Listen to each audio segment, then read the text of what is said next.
Salutations, my fellow dudes and dudettes, and welcome back to Sonic the Hedgehog 2. Last time we wrapped up the little finale with Dr. Robotnik. Now it's time to show off some extra stuff. I did mention last part that we were going to go into the two-player aspect this part, but I neglected to show. I didn't show off Supersonic during the playthrough, so I figured I did a bit of research and I sort of cheat. Alright, so we're in the options menu, and you might notice I'm sort of screwing around with the sound test. I'll explain that in a bit. But at the top, you can see the player select. You can change what character you're using throughout your playthrough. If you want to have Sonic and Tails, Sonic by himself, or Tails by himself. Verse mode items, you can change the kind of items that appear in the two-player mode. I'll explain that a little later. But anyways, you basically input that sound test option. You go back to the menu, and then you hold down a certain button. For me, it ended up being square and then start because I was playing off the PS3 Ultimate Genesis collection. So you're gonna trigger those sounds in the sound test options, and then you're gonna go to here, which is the stage select screen. You can go to any stage you want, but if you trigger the sounds that I was just doing, which is 4, 1, 2, and 6, this will enable the Supersonic Code. So you have all the Chaos Emeralds, and you're good to go. Now, after I fumble a good amount of time trying to get 50 rings, because this took longer than the doggone plague, I can actually properly show off Supersonic.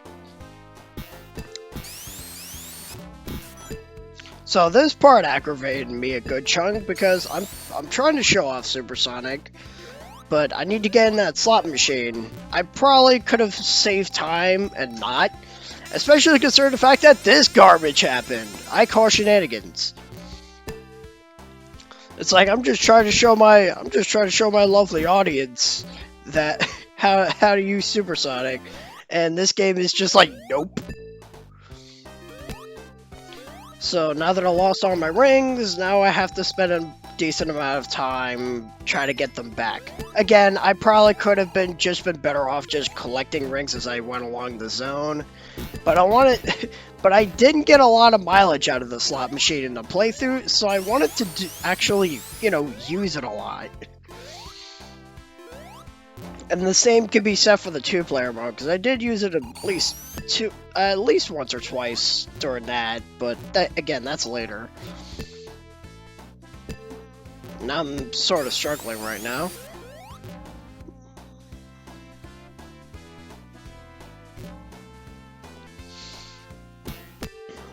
Yeah, now you can probably tell at this point, now I'm kind of getting annoyed. But we should be getting to the point where I'm stopping. Yeah, this is where we start collecting the rings. Tails, like I said before, gives you 25. And in just a few moments, I'm also going to get Sonic, which gives you 30. Which is more than enough to enable this ability. Because you're going to need, as I mentioned, you're going to need 50 rings in order to do this. I think I mentioned it. Whatever. Alright, now that I did it, now I just have to safely land on some terrain, jump, and booyah! We are Supersonic. Gotta be careful there, didn't want to get crushed. Supersonic moves twice as fast as regular Sonic. You essentially have the speed shoes by default, and you jump twice as fast. In the case you have Tails alongside you, that means you're always going to leave him behind. And your ring count always drops drops by 1 each second. And if your ring count reaches 0, you automatically exit Supersonic mode. This can be a little dangerous at certain levels because if you manage to go supersonic and like you're and the level's going on for a while and you struggle to get some rings here and there, and for whatever reason, like you exit supersonic at the worst possible time, you can instantly die. Like, perfect example, Metropolis Zone. You have supersonic, you run out at some point, and like the first thing you run into is a doggone slicer. But yeah, that's supersonic. Fun fact: if you pass the goal when you jump, you'll automatically Sonic will try to turn it into supersonic, but it'll sort of like walk in midair. It's weird. But yeah, that was supersonic. Now to show off the two-player mode, you got 4 zones to choose from. For starters,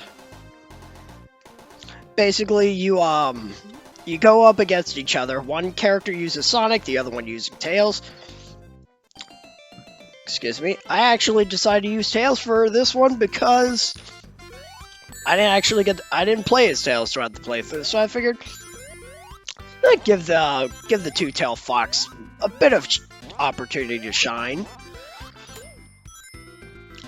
So basically, what happens is that you get paid against one another. It's a split screen.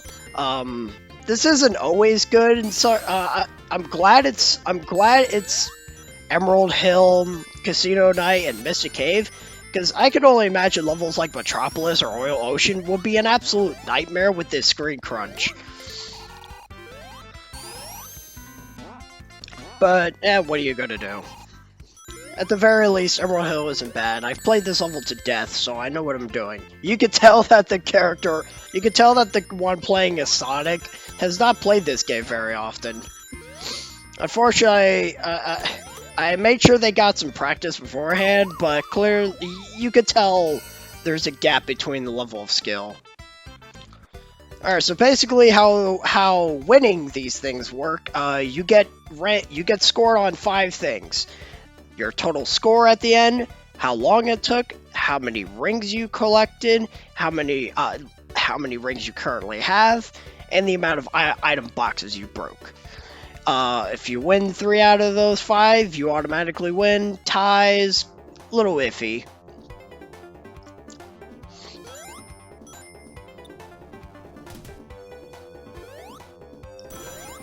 And now we get to show off Mystic Cave Zone. And I'm going to stay silent for... Well, actually, no. There's actually something I should be explaining. I would love to stay silent, because this music track is one of the best in the game, in my opinion. But, I mentioned earlier, that you could change the, kind of items that appear in this thing. There's actually 2 unique item boxes in this mode. There's the Robotnik box, which will immediately damage you all the instant you open the box. Like that. Thank you. And then there's also a little. I don't know. It's hard to describe the picture, but it's a teleport box basically. If either you or your opponent manage to break it, you will immediately swap places with that opponent. Oh, by the way, the frame drops isn't like my computer or anything. For some reason, 2-player mode was always a bit of a problem with Sonic 2, because you would always... No matter what version I've played throughout my life, for some reason the 2-player mode just always chugged at ridiculous intervals. It was pretty annoying. And I fell into the pit! Oh, look at that, I get to show it off after all. Or, not, I did fall into the pit, what am I saying? I forgot I was Tails again. Oh, that was dumb. Oh, here we go, there's me showing off the warp. Now, because of what happened, I am back at the beginning of the stage, and now my opponent is on their way to the end.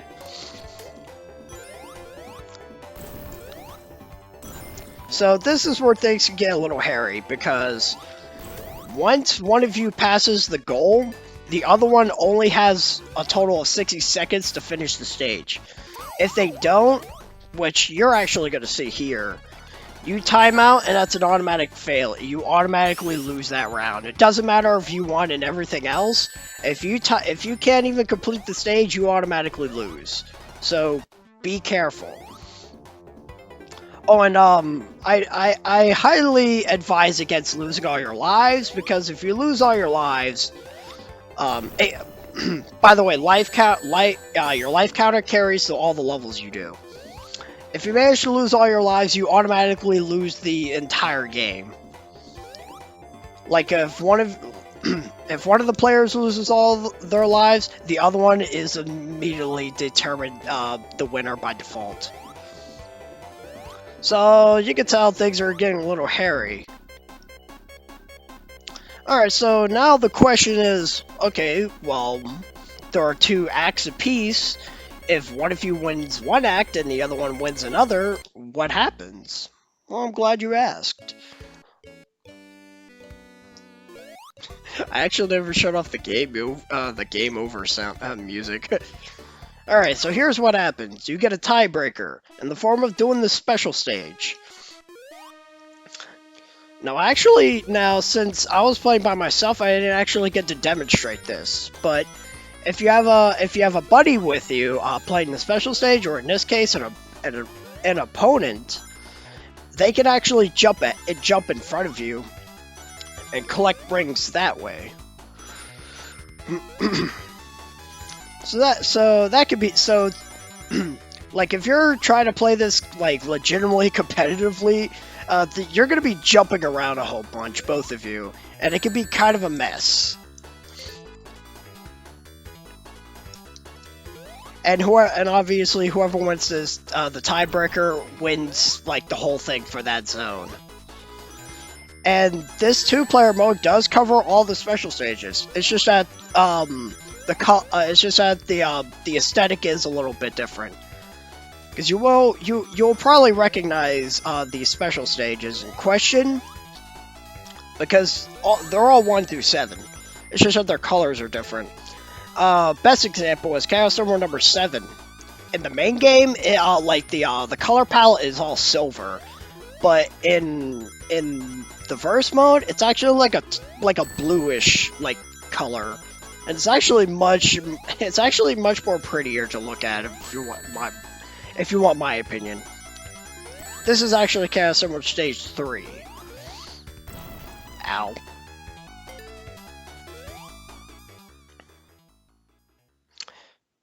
And at this point, there's not much else to show besides, well, the different music.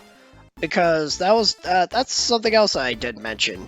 Emerald Hill Casino Night and Mystic Cave Zone were given separate themes for their 2-player modes. So I'll just keep silent for the duration of this, because there's not much else I can really go over. Like I said, you get scored on 5 different things. If you tie, you do a special stage to break that tie. And if one of you loses all your lives, then you automatically lose that game.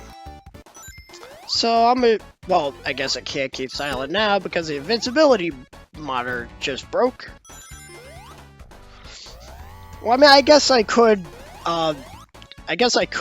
sort of explain, like, the whole verse mode item thing, because you can't switch it to just having those teleport item boxes, which could be utter chaos if both of you know the level design well enough. Like, it could be an absolute nightmare.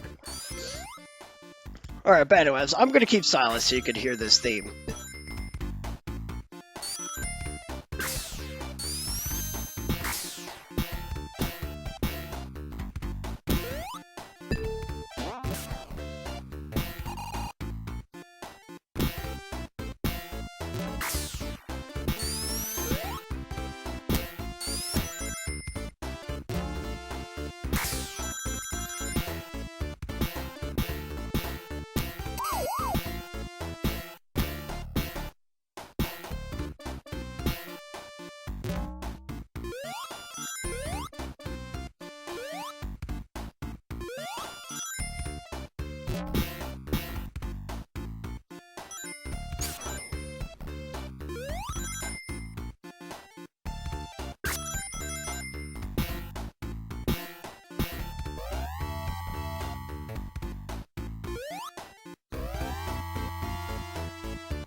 And we're done. And now I just cut to like the total score. Whoever wins the majority of the zones will win the game. That's how it works. And that's two-player mode. There are two-player modes in like other Sonic games as well. I'll be showing the two-player mode in Sonic 3 when we eventually get to that. Same with Sonic Mania. I don't believe Sonic CD doesn't have anything of the sort. But yeah, that's two-player mode. We actually have one more video to do before Sonic 2 is over because I did mention that there were some scrap levels. I actually wanted to take the time to show those off, not to their fullest, but still. So next time on Sonic the Hedgehog 2, we're going to be taking a look at those scrap zones, including the one that most of you, if not all of you, know, especially Hidden Palace Zone. So until then, I got a juice.